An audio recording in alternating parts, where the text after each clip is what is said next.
He was the alpha of alphas, a man known to crush rebellions with a single glare and silence entire rooms with his presence.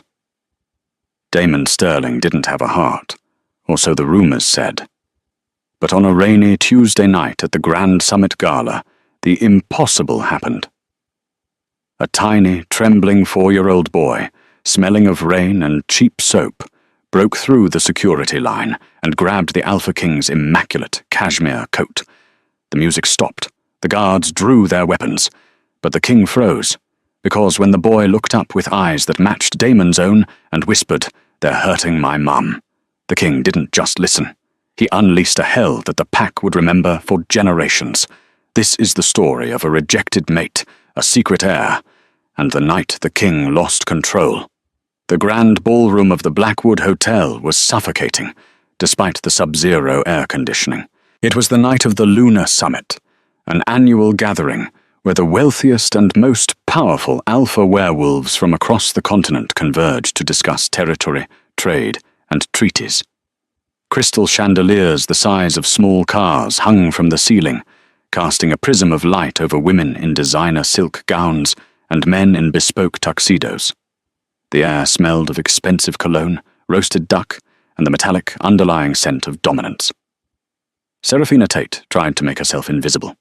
Dressed in the ill-fitting, scratchy grey uniform of the catering staff, she kept her head down, balancing a silver tray of champagne flutes. Her hands, red and chapped from scrubbing floors earlier that morning, trembled slightly. She wasn't just tired, she was terrified. She shouldn't be here.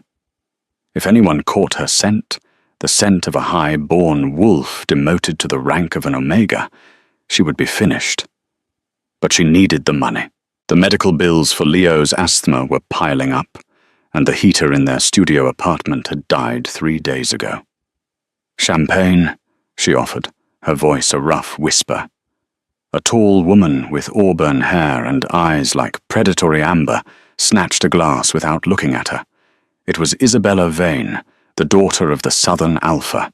She was beautiful, sharp, and cruel. "This is warm," Isabella snapped, taking a sip and grimacing. She poured the contents onto the floor, mere inches from Seraphina's worn-out shoes. "Fetch another, and try not to look so pathetic while you do it." "Yes, ma'am. I'm sorry," Seraphina murmured, dipping into a clumsy curtsy. As she turned to retreat to the kitchens, a heavy hand clamped onto her shoulder. The grip was bruising. She froze.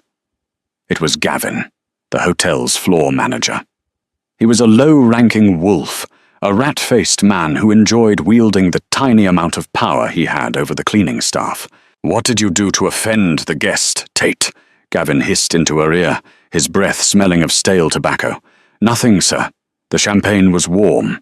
"I'm getting more," Seraphina said, keeping her eyes on the floor. "You're an embarrassment," Gavin growled, digging his fingers into a trapezius muscle, hitting a pressure point that made her knees buckle. "You don't belong in the ballroom. You belong in the back, scrubbing the grease traps. I told you if you messed up tonight, you're done." "Please, Gavin," she pleaded, thinking of Leo waiting in the staff locker room. "I need this shift. Get to the kitchen. Now." He shoved her hard. Seraphina stumbled, the empty tray clattering loudly against a marble pillar. The sound echoed through the hall like a gunshot. Conversation stopped. Heads turned. For a split second, Seraphina felt a gaze burn into the back of her neck. A gaze so heavy, so primal, it made her wolf whimper in the back of her mind. She didn't dare look up. She scrambled to pick up the tray and bolted through the swinging double doors into the kitchen. The kitchen was a chaotic war zone of shouting chefs, clanging pans, and steam.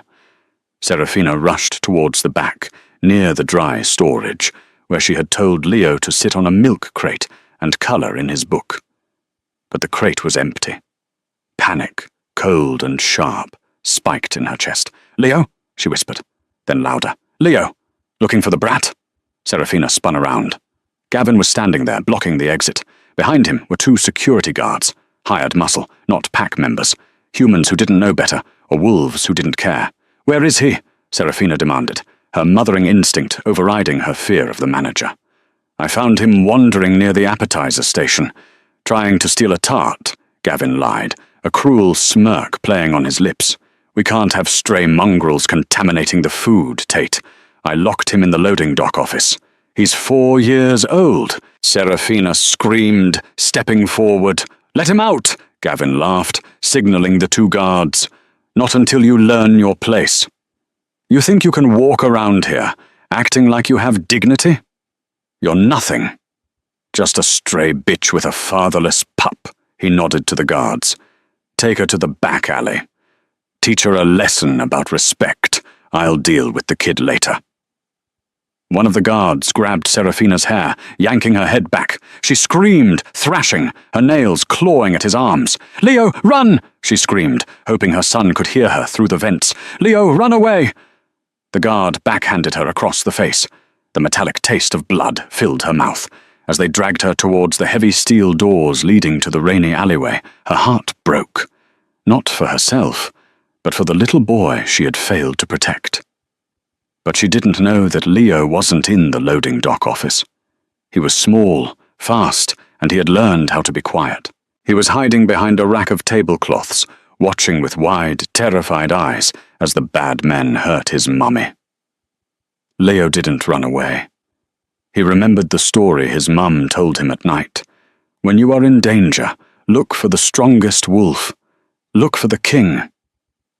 Leo saw the swinging doors leading back to the ballroom. He saw the light. He wiped his tears, took a deep breath, and ran. Damon Sterling, the Alpha King, was bored. He stood near the head of the room, swirling a glass of 1996 Cabernet that cost more than most people's cars. At 6'5", with shoulders that strained the fabric of his black tuxedo and eyes the color of storm clouds, he was a figure of absolute terror and admiration. He hadn't wanted to come to Blackwood. This territory always smelled like wet pine and memories. Memories of a girl with golden hair and a laugh that used to haunt his dreams until he buried them under layers of ice and violence. "Your Majesty," a diplomat from the Eastern Pack approached, bowing low. "The trade routes in the—" "Not tonight, Cale," Damon said, his voice a low rumble that vibrated in the chests of those nearby. "I'm not here to talk about grain shipments." "Of course, Alpha." The man retreated instantly. Damon sighed, scanning the room. He felt restless. His wolf, a massive black beast usually dormant in his psyche, was pacing, scratching at the walls of his mind. "Something is wrong," the beast growled. "Something is here." Damon took a sip of wine, his senses extending outward. He could hear the heartbeats of everyone in the room, the rhythmic thump-thump of fear, the pitter-patter of excitement, the slow drag of intoxication. Then he heard a discord, a different rhythm. Fast, erratic, tiny. Thump, thump, thump, thump. The sound of a terrified child. Damon frowned. Children weren't allowed at the summit. Suddenly the heavy double doors of the kitchen burst open. A hush fell over the crowd near the entrance. A small boy, no older than 4, sprinted into the ballroom. He was wearing worn-out sneakers with Velcro straps, jeans with a patch on the knee, and a faded superhero t-shirt. His face was streaked with tears and grime. Security guards immediately moved to intercept him. "Hey, get that kid!" one shouted. The boy dodged a grasping hand, ducking under a waiter's tray. He was on a mission. He scanned the room frantically, looking at the faces of the towering adults. Damon watched, intrigued. The boy wasn't cowering. He was hunting. The boy's eyes locked onto Damon. For a moment, the world stopped. Damon felt a jolt of electricity shoot down his spine, so potent he nearly dropped his glass. The boy didn't look away. He ran straight towards the Alpha King. "Stop him!" Isabella Vane shrieked from nearby. "He's filthy!" A large security guard lunged, grabbing the back of the boy's shirt. The boy yelped, his feet dangling off the ground. "Let go of me!" the boy cried, kicking wildly. Damon's glass shattered in his hand. "Put him down," Damon said. He didn't shout. He didn't have to. The command carried the weight of Alpha authority. The voice. The guard froze, his eyes widening. He immediately dropped the boy. The child hit the floor but scrambled up instantly. Most children would have run away. Most grown men would have run away from the look on Damon Sterling's face. But the boy ran to him. He slammed into Damon's legs, wrapping his small arms around the Alpha's thigh. He buried his face in the expensive wool of Damon's long cloak. The ballroom was dead silent. No one breathed. To touch the king without permission was a death sentence. Damon looked down. He felt the small body trembling against him, and then the scent hit him.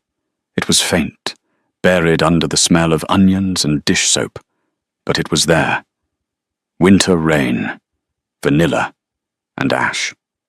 Damon's heart stopped. He knew that scent. He had chased that scent across 3 continents 5 years ago. Seraphina. Slowly, Damon sank to one knee. He was now eye level with the child. The boy pulled back, sniffing, wiping his nose on his sleeve. Up close, the resemblance was undeniable. The boy had Seraphina's nose, her chin, but when the boy opened his eyes, Damon felt the air leave his lungs. One eye was a soft hazel, the other was a piercing, storm cloud grey. My eyes. "What is your name?" Damon asked, his voice shaking for the first time in a decade. "Leo," the boy hiccuped. "Leo," Damon tested the word.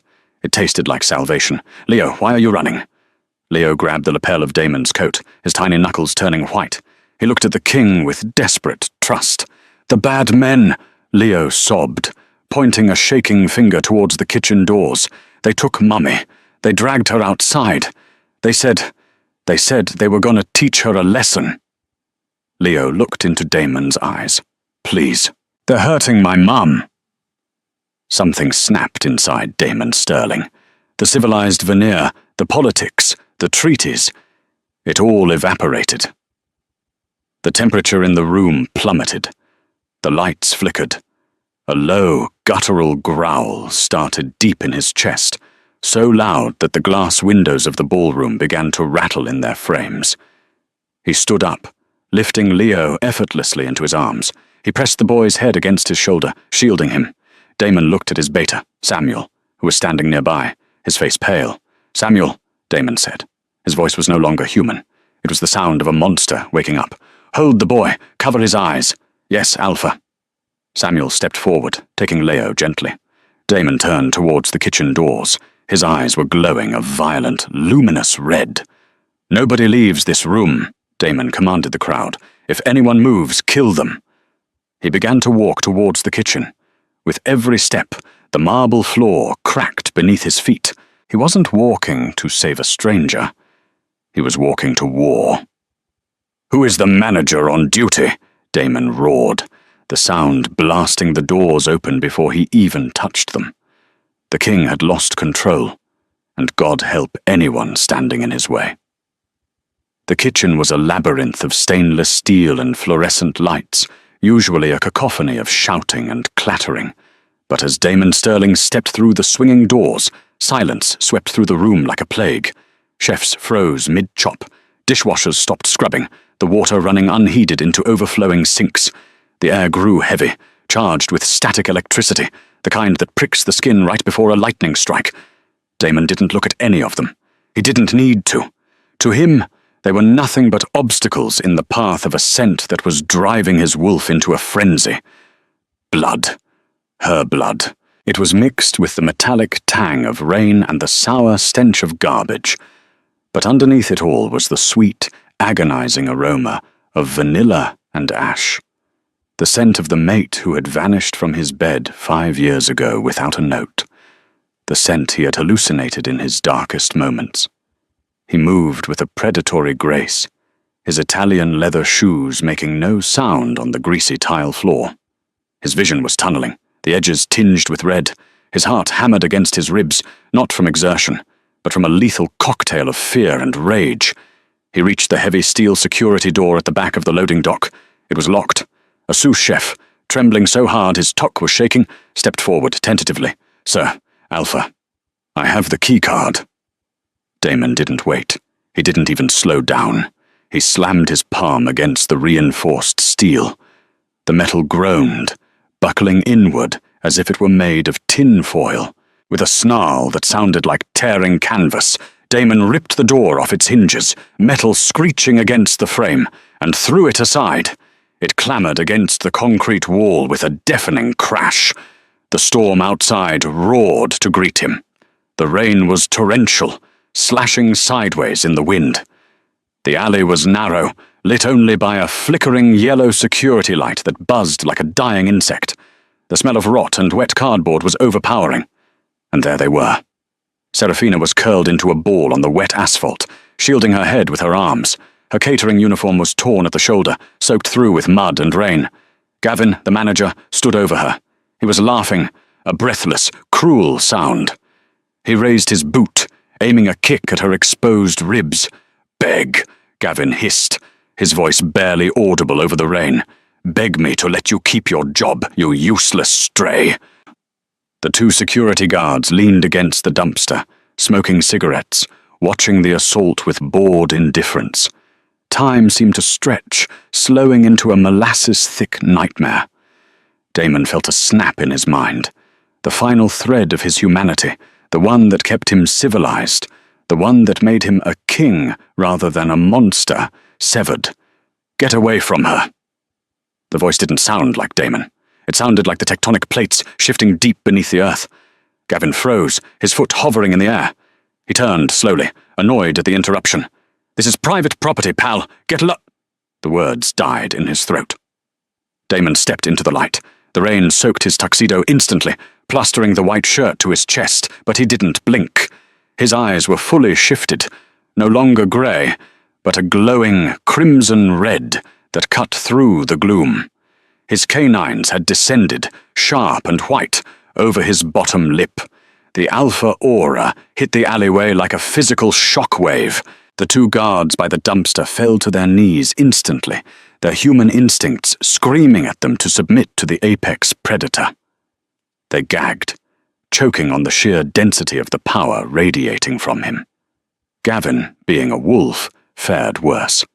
His knees buckled and he collapsed into the mud, his bladder releasing in pure, primal terror. King Sterling," Gavin stammered, scrambling backward on his hands and heels like a crab. I didn't know. She's just staff. She was stealing." Damon didn't speak. He moved.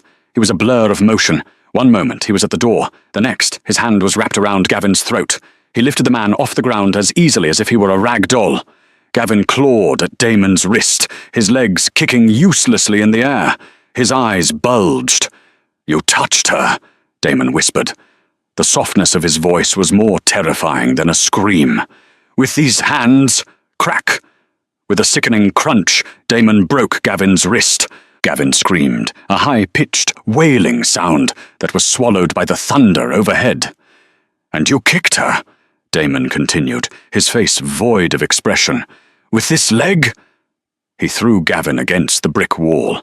The manager hit with a wet thud and slid down, gasping for air, clutching his shattered arm. Damon stepped toward him, raising his boot. "Damon, no!" The voice was weak, ragged, and filled with pain, but it stopped him. Damon froze. His chest heaved. He turned his head slowly. Serafina had pushed herself up onto her elbows. Her hair was plastered to her face in wet strands. Her lip was split, bleeding sluggishly. One of her eyes was swelling shut, but the other eye, that brilliant emerald green he had dreamed of for 5 years, was wide with terror. "Don't," she whispered, coughing as the rain filled her mouth. "Don't kill him. Not in front of... not here." She wasn't worried about Gavin. She was worried about Damon. She was worried about what killing a man in a blind rage would do to his soul. The red slowly faded from Damon's eyes, replaced by a grey storm of agony. He abandoned Gavin, who was sobbing in the mud, and fell to his knees beside her. The expensive suit pants ruined in the filth, he didn't care. His hands, usually so steady, hovered over her, terrified to touch her, terrified he might break her. "Serafina," he breathed, the name feeling foreign and heavy on his tongue. "You found me," she murmured, her vision blurring. The adrenaline was wearing off, and the pain was setting in. "Leo, where is Leo?" "He is safe," Damon vowed, shrugging off his coat. He wrapped the heavy warm wool around her shivering frame. "He is with Samuel. He is safe. I promise." He scooped her up into his arms. She felt impossibly light. Too light. Had she been eating? Why was she so thin? The thought made his wolf snarl with a protective fury. As he stood up, cradling her against his chest, he looked down at Gavin one last time. "If you leave this city," Damon said, his voice flat and final, "I will find you. If you speak to the press, I will find you. If you ever breathe in her direction again, I will peel the skin from your bones." He turned his back on the groaning man and walked back toward the light of the hotel, carrying his world in his arms. The walk back through the hotel was a blur of sensory overload for Damon, but he processed none of it. He didn't see the shocked faces of the kitchen staff as he carried the bloody, unconscious woman through their station. He didn't see the whispers or the pointed fingers. His entire world had narrowed down to the faint, erratic heartbeat against his chest. Thump, thump, thump. It was too slow. She was too cold. "Samuel!" Damon roared as he kicked the kitchen doors open, re-entering the edge of the ballroom. The music had stopped. The guests were standing in awkward clusters, murmuring. But when the Alpha King emerged, soaked in rain and blood, holding a woman dressed in rags, the silence returned instantly. Samuel was waiting near the exit, his broad frame blocking the view of the curious onlookers. In his arms, Leo was clinging to the beta's neck, his face buried in Samuel's shoulder. When Leo saw Damon, his eyes widened. "Mummy!" Leo squirmed, trying to get down, but Samuel held him firm, whispering soothing words. "She's okay, little one. The king has her. She's asleep." Damon didn't stop to address the crowd. He didn't offer explanations. He swept past the billionaires and the alpha leaders as if they were ghosts. "My car!" Damon barked at his head of security. "Now! And call Dr. Aris. Tell him to meet us at the penthouse. If he's not there in 10 minutes, he loses his license. Underscore, underscore, underscore, underscore, underscore, underscore, underscore, underscore, underscore, underscore, underscore, underscore, underscore, underscore, underscore, underscore." The back of the Rolls-Royce was hermetically sealed, silent and warm. The city lights of New York streaked by in a blur of neon through the tinted windows. Damon refused to put her down. He sat in the middle of the leather seat, Serafina cradled in his lap, his large hand gently stroking her wet hair away from her forehead. Samuel sat in the opposite seat, Leo asleep on his lap, exhausted by the trauma of the night. "Damon," Samuel said softly, using his first name. They had been friends since the academy. Samuel was the only one who knew the truth about the girl from 5 years ago. "Is it her?" Damon looked down at Serafina's face. Even beneath the bruising and the grime, she was breathtaking. The years had stripped away her girlhood softness, replacing it with the sharp angles of exhaustion and survival. But it was her. "It's her," Damon whispered. He traced the line of her jaw with his thumb. "And the boy." Damon looked across at the sleeping child. The dark hair, the nose, and that scent. It was a mix of Damon and Serafina so potent it made his head spin. "He is yours," Samuel confirmed quietly. "I can smell it.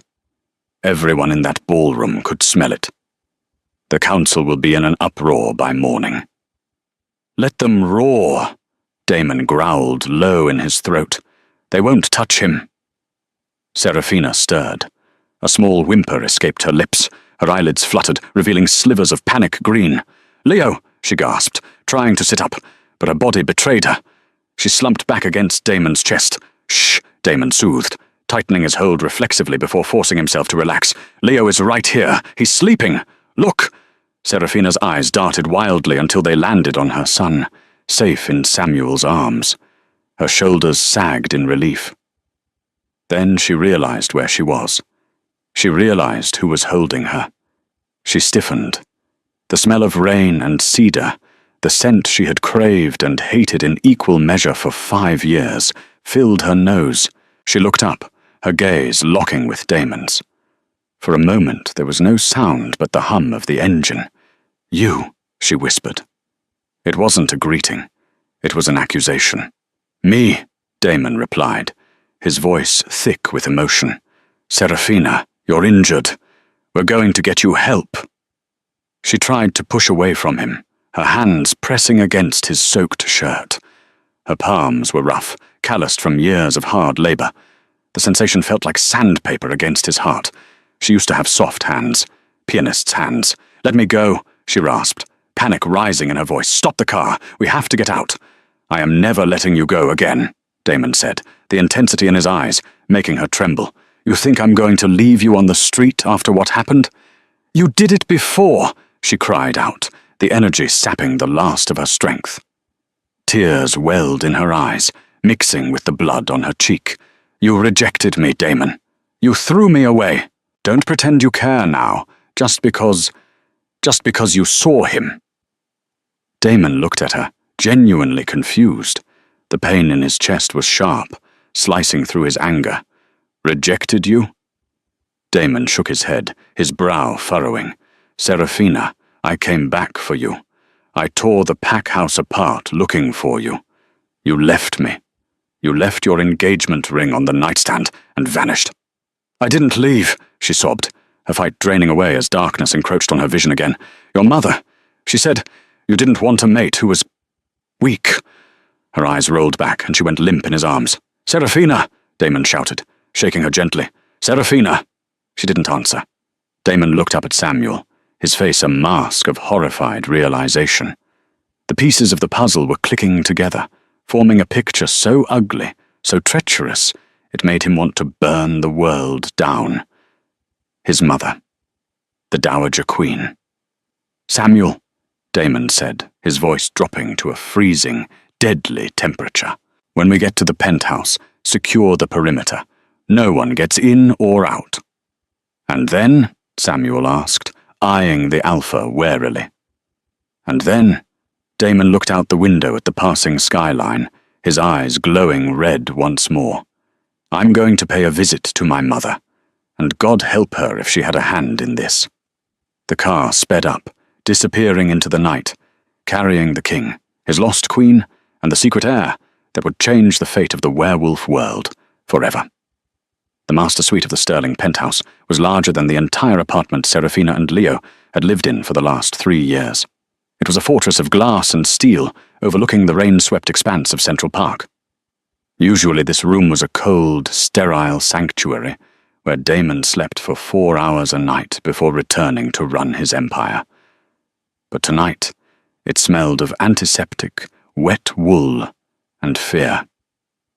Serafina lay in the center of the massive king-sized bed. Against the charcoal grey sheets, her skin looked translucent, like fine porcelain that had been shattered and glued back together by a trembling hand. Dr. Aris, the Royal Pack's physician, moved with quiet efficiency, checking the IV drip he had set up. He was an older wolf, grey-haired and grim-faced, known for his stoicism, but even he looked disturbed as he read the vitals monitor. Damon stood by the floor-to-ceiling window, his back to the room. He couldn't look at her. Not yet. If he looked at the bruises mottling her arms, or the way her ribs pressed against her skin, he would lose control again. And he couldn't afford to lose control. Not with his son in the room. Leo was sitting in a velvet armchair in the corner. He had refused to leave the room. He had refused food. He sat with his knees pulled to his chest, his storm-grey eyes darting between the doctor and the unmoving figure of his mother. He looked like a cornered animal, small, fierce, and utterly exhausted. "Talk to me, Aris," Damon said, his voice a low rumble directed at the glass reflection of the doctor. Dr. Aris sighed, adjusting his glasses. "She is stable, Alpha." "But," he hesitated. Damon turned. "But what?" "It's not just the beating from tonight," Aris said, his voice quiet to avoid frightening the boy. "She is severely malnourished. She has anemia. Her bone density is lower than it should be for a wolf of her age. And I found older fractures on her ulnar and collarbone, improperly healed." Damon's hands clenched into fists at his sides. "Old fractures. About 2 years old," Aris confirmed, "likely from a fall, or a strike. She didn't receive medical attention for them, so they healed crooked." "She has been in pain for a long time, Damon." The silence that followed was suffocating. Damon looked at the woman he had spent 5 years hating. He had told himself she was selfish. He had told himself she was chasing a life of luxury with another lover. He had imagined her drinking champagne in Paris while he tore his kingdom apart looking for her. Instead, she had been starving. She had been breaking. She had been enduring pain he couldn't even imagine, all while raising his son alone. "I failed her," Damon whispered. It wasn't an apology. It was a verdict. "The boy is healthy, though," Aris added, glancing at Leo. "Small for his age, but well-fed. No signs of abuse on him." She gave everything to him, Alpha. Every scrap of food, every bit of warmth. Damon's gaze shifted to Leo. The boy was watching him. There was no awe in Leo's eyes, only calculation. Damon walked slowly towards the armchair. He moved deliberately, broadcasting calm, trying to suppress the dominance that naturally oozed from his pores. He knelt down, just as he had in the ballroom, so he wasn't looming over the child. "Leo," Damon said softly. Leo didn't flinch. "Is she gonna wake up?" "Yes," Damon promised. "The doctor gave her medicine to help her sleep. She needs to rest." Leo nodded, his lower lip trembling slightly. He reached into the pocket of his dirty jeans and pulled out a small, crumpled object. It was a plastic figurine of a wolf. The paint was chipped, one leg was missing, and it was clearly a cheap toy from a dollar store. "Mummy said my dad was a king," Leo whispered, looking at the toy. "She said he was the strongest wolf in the world. She said he was busy saving people, so he couldn't come home yet." Damon felt like he had been punched in the gut. She hadn't poisoned the boy against him. She hadn't told him his father was a villain who rejected them. She had painted him as a hero. She had protected his image in the boy's mind, even while she suffered because of his absence. "She told you that?" Damon choked out. "Yeah." Leo looked up, locking eyes with his father. "Are you him? Are you the king?" Damon swallowed the lump in his throat. He reached out, hesitating, before resting his large hand gently on Leo's small knee. "I am," Damon said, his voice cracking. "And I'm sorry I was late, Leo. I am so sorry." Leo studied him for a long moment, judging him with the pure, unclouded instinct of a child. Then he leaned forward and whispered a secret. "Mummy cries at night," Leo said, "when she thinks I'm asleep. She holds her necklace and cries. She calls your name." A tear slipped down Damon's cheek, hot and fast. He wiped it away before Leo could see more. "She won't cry any more," Damon vowed, a dark promise hardening his features. "I'm going to find the person who made her cry, and I'm going to make sure they never hurt her again." Just then, a soft gasp came from the bed. Damon and Leo both whipped their heads around. Serafina was shifting. Her eyes fluttered open, unfocused and hazy. She blinked, trying to process the high ceilings, the silk curtains, the absence of the cold draft she was used to. "Leo?" Her voice was a dry rasp. "Mom!" Leo scrambled off the chair and ran to the bed, burying his face in the mattress near her hand. Serafina's hand moved weakly to stroke his hair. Then her gaze lifted. She saw the doctor packing his bag. She saw the luxurious room. And then she saw Damon standing at the foot of the bed, watching her with an expression she couldn't read. Fear spiked in her scent, sour, sharp fear. "Where are we?" she panicked, trying to sit up, wincing as the IV line pulled. "Damon, please, I can't pay for this. I don't have insurance. Take us to a clinic, please." Damon closed his eyes, the pain of her words cutting deep. She was the queen of the Northern Territory, and she was worried about a hospital bill. "You are home, Serafina," Damon said, stepping closer, "and you will never pay for anything ever again." The doctor had left. The room was dim, lit only by the ambient glow of the city outside. Leo had finally succumbed to exhaustion, curled up on the foot of the massive bed, clutching his plastic wolf. Damon had covered him with a cashmere throw. Now it was just the two of them. Serafina sat propped up against the pillows, holding a glass of water Damon had given her. She took small sips, her hands shaking. The nutrients from the IV had given her some color back, but she still looked fragile. Damon sat in the chair Leo had vacated, close enough to touch her, but keeping his distance. He needed answers, but he was terrified of what those answers would be. Why? Damon asked. One word, heavy with 5 years of silence. Serafina didn't look at him. She stared into the water glass. Why what? Why did you leave? Damon pressed gently. That night, the night of the engagement party. I went upstairs to get the ring resized. When I came back down, you were gone. The room was empty. Your scent was stale. Serafina laughed, a bitter, hollow sound. You're a good actor, Damon. You almost sound like you believe it. Damon frowned. Believe what? That you didn't send her, Serafina whispered. She turned her head, her green eyes blazing with a sudden, renewed anger. Your mother. The Queen. Damon went very still. What did my mother do?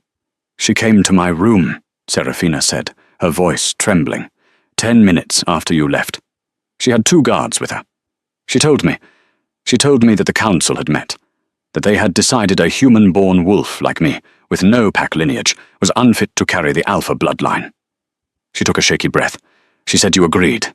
She said you were too cowardly to do it yourself, so you sent her to clean up your mess. Damon felt the blood drain from his face. That's a lie. I never spoke to the council about us. I told them you were my mate. That was the end of the discussion. She had a letter, Serafina continued, tears spilling over. It had your signature, Damon. It said I was a temporary amusement. That you had found your true mate, a highborn from the southern pack. And it said that if I didn't leave immediately, if I tried to cause a scene. She stopped, her hand instinctively going to her stomach, where Leo had been growing all those years ago. What did she say, Serafina? Damon's voice was a low growl, his eyes beginning to glow red again. She said, accidents happen, Serafina whispered. She said if I was pregnant, the child would be an abomination, and that she would ensure the problem was removed before it could be born. Crack! The arm of the velvet chair Damon was gripping snapped like a twig. Wood splinters flew onto the carpet. Damon stood up, his chest heaving. The rage was different this time. It wasn't the hot, explosive fury of the alleyway. It was cold. It was absolute. It was the wrath of a king who realized the enemy was sleeping under his own roof. She threatened my son, Damon said, his voice unrecognizable. She threatened to kill my heir. I didn't know he was a boy yet, Serafina sobbed quietly. I just knew I had to protect him. So I took the money she threw at me, $5,000, which she said was severance pay, and I ran. I changed my name. I masked my scent with ash and vanilla, so you couldn't track me. I thought I was doing what you wanted. Damon walked to the bed. He sat on the edge, heedless of the boundaries he had set for himself earlier. He reached out and cupped her face in his hands. His thumbs wiped away the tears. Serafina, look at me. She looked up, flinching slightly, expecting anger. I never rejected you, Damon swore, his eyes burning into hers. I never signed a letter. I never agreed to anything. For 5 years I have been a ghost in my own castle because I thought you didn't love me. My mother. She didn't just steal my family. She stole my life. He leaned his forehead against hers. I am going to kill her. Damon, no, Serafina whispered, terrified. She's your mother. She's the dowager. You can't. She is not my mother, Damon snarled softly. A mother protects. She is a traitor. Before Serafina could respond, a sharp chime echoed through the room. It was the intercom system. Samuel's voice came through, tense and urgent. Alpha, we have a situation. Damon didn't move away from Serafina. He pressed the button on the bedside table. Speak. It's the Dowager Queen, Samuel said. She's here, in the lobby. She says she heard a rumor that you brought a stray into the penthouse, and she demands to inspect the premises. Serafina froze. Her skin went cold. She grabbed Damon's wrist, her nails digging in. She's here. Damon, she can't see Leo. She'll hurt him. She said she would. Damon stood up. He adjusted his cuffs. He smoothed down his ruined shirt. The transformation in his demeanor was terrifying. The grief vanished, replaced by a lethal, aristocratic arrogance. The king had returned. "Let her up, Samuel," Damon commanded into the intercom. "Damon!" Serafina cried, trying to get out of bed. "Stay here," Damon ordered, turning to her. His voice was gentle, but it carried the weight of a command she couldn't disobey. "Stay in this bed. Keep Leo asleep. I will handle this." "She will destroy you," Serafina wept. "She controls the council." Damon walked to the double doors of the bedroom. He paused, his hand on the handle. He looked back at her, his silhouette framed by the dim light. "She thinks she controls the council," Damon said darkly. "But she forgot one thing, Serafina." "What?" "I am the Alpha King," Damon said. "And tonight, the Queen falls." He opened the doors and stepped out into the hallway to meet the woman who had ruined their lives. The elevator doors to the penthouse slid open with a soft, hydraulic hiss. Eleanor Sterling, the Dowager Queen, stepped out. She was a woman of 60 who looked 40, draped in a white fur coat that cost more than the building Serafina used to live in. Her silver hair was pulled back in a severe chignon, and her eyes, the same grey as Damon's, scanned the room with imperious disdain. 2 royal guards flanked her, but they stopped at the threshold. They sensed the atmosphere in the room. It was thick, heavy, and suffocating. Damon stood in the center of the living room. He had poured himself a glass of whiskey, but he hadn't taken a sip. He was staring at the amber liquid, his back to the elevator. "Damon," Eleanor's voice was crisp, like ice cracking. "I heard a disturbing rumor. Security tells me you brought a cleaning woman and a street urchin into the royal suite. I assume you are having a momentary lapse in judgment?" Damon didn't turn around. "Hello, Mother." Eleanor clicked her tongue, the sound echoing in the silent room. She walked further in, her heels clicking sharply on the marble. "Don't hello, Mother me. You have the summit to conclude tomorrow. The Southern Alpha is furious that you left his daughter at the gala. And now I hear you are playing savior to some trash you found in the kitchen. It's beneath you." "Trash." Damon repeated the word, tasting the poison of it. "Yes, trash," Eleanor snapped, pulling off her gloves. "Get rid of them. Give the woman a check if you must, but get them out of my city before the press catches wind of it. We have an image to maintain." Damon turned slowly. The look on his face stopped Eleanor in her tracks. It wasn't anger. Anger she could handle. Anger she could manipulate. This was something else. It was the look of a judge delivering a death sentence. "5 years ago," Damon said, his voice terrifyingly calm, "you visited Serafina Tate in her room." Eleanor's face didn't twitch, but her scent betrayed her. A spike of acrid sulfur, anxiety. "I don't recall that name," she lied smoothly. "I meet many people, Damon." "You brought a letter," Damon continued, taking a step forward. "A letter with my signature, a forgery. You told her I wanted her gone. You told her that if she was pregnant you would kill the child." Eleanor stiffened. She raised her chin, deciding to drop the act. "I did what was necessary. She was a nobody, Damon. A human-born wolf with no lineage, no power, and no connections. She would have made you weak. I removed a parasite to save the host. You removed my heart," Damon said, his voice dropping to a whisper. "I gave you a future," Eleanor yelled, her composure cracking. "I arranged the marriage with Isabella Vane. I secured the Southern Alliance. I did everything for this family, for this pack. And you want to throw it all away for a girl who smells like dishwater." Damon set the glass down on the table. The glass cracked as it touched the surface. "That girl," Damon said, pointing a shaking finger towards the bedroom door, "is the only reason I am still sane. And that urchin you wanted to kill?" Damon smiled, but it was a smile devoid of humor. It was all teeth. "That boy is my son." Eleanor's face went pale. She stumbled back a step. "What?" "His name is Leo," Damon said, advancing on her. "He has my eyes. He has my blood. And he has the Alpha Command. He is the heir to the Sterling throne." Silence crashed into the room. Eleanor looked at the bedroom door, horror dawning on her. She hadn't just exiled a mistress, she had exiled the Crown Prince. "Damon," she stammered, her voice taking on a pleading note. I didn't know. If I had known there was a male heir. We can fix this. We can take the boy. We can raise him properly, here at the palace. The mother doesn't need to be involved. We can pay her off. You still don't get it. Damon cut her off. The air around him began to distort with the sheer force of his alpha aura. You think this is a negotiation. This is an execution. He looked at the two guards standing by the elevator. They were trembling, their heads bowed in submission to the king. Escort the dowager to the northern estate, Damon commanded. Eleanor gasped. The northern estate? It's a ruin. It's in the middle of the frozen wastes. You can't send me there. You are stripped of your title, Damon declared, his voice booming like thunder. You are stripped of your access to the treasury. You are stripped of your rank. I am your mother, Eleanor shrieked. No, Damon said coldly. You are the woman who tried to murder my son. If you were anyone else, I would tear your throat out right here. Because we share blood, I am letting you keep your life. But you will never see me, Serafina, or Leo ever again. He turned his back on her. Get her out of my sight. Damon!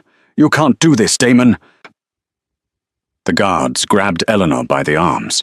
For the first time in her life, the Queen struggled without dignity. She screamed and cursed as they dragged her into the elevator. The doors slid shut, cutting off her voice. Silence returned to the penthouse. But this time the air felt lighter, cleaner. Damon stood there for a long minute, letting the adrenaline fade, letting the wolf settle. Then he heard a soft click. He turned. Serafina was standing in the doorway of the bedroom. She was leaning against the frame for support, wrapped in a silk robe he must have owned, which engulfed her small frame. She had heard everything. Damon walked over to her, his movements hesitant. He stopped a foot away, afraid that the violence he had just displayed would scare her. Is she gone? Serafina asked softly. She is gone, Damon nodded. She can never hurt you again. Serafina looked at him. She looked at the man who had just exiled his own mother to protect her. She saw the exhaustion in his eyes, the deep lines of grief that 5 years of separation had carved into his face. She realized then that she hadn't been the only one suffering. She had lost a home, but he had lost his soul. Leo is awake, she whispered. He wants his dad. Damon's breath hitched. Does he? He wants the king, Serafina corrected, a small, tired smile playing on her lips. He wants the hero from the stories. Damon closed the distance between them. He didn't grab her. He didn't claim her. He simply reached out and took her hand, interlacing their fingers. His hand was large, warm, and calloused. Her hand was small and rough from work, but they fit together perfectly. I don't know if I can be a hero, Damon confessed, his voice raw. I have too much blood on my hands. Serafina squeezed his fingers. She stepped forward and rested her forehead against his chest, right over his beating heart. You came for us, she murmured. You burned the world down to find us. That's enough for now. Damon wrapped his arms around her, burying his face in the crook of her neck, inhaling the scent of vanilla and ash that was finally home. Let's go see our son, he whispered. Together, the Alpha King and his rejected mate walked back into the bedroom, closing the door on the past, ready to build a new kingdom, one built not on power, but on love. And that is the story of Damon and Serafina, from a misunderstood rejection to a brutal separation, and finally, a reunion that shook the foundations of the werewolf world. Damon proved that a true alpha doesn't just command respect. He protects those he loves at any cost, even if it means cutting off his own blood. But I have a question for you guys. Do you think Damon's punishment for his mother was enough? Should he have sent her to the northern estate, or did she deserve something worse for trying to harm a child? Let me know your thoughts in the comments below. If you enjoyed this story and want more dramatic werewolf romances, hit that like button. It really helps the channel. And don't forget to subscribe and ring the bell so you never miss a part. I've got an even crazier story coming up next week about a rogue wolf who sneaks into the Alpha's bedroom. You won't want to miss it. Thanks for listening, and I'll see you in the next one.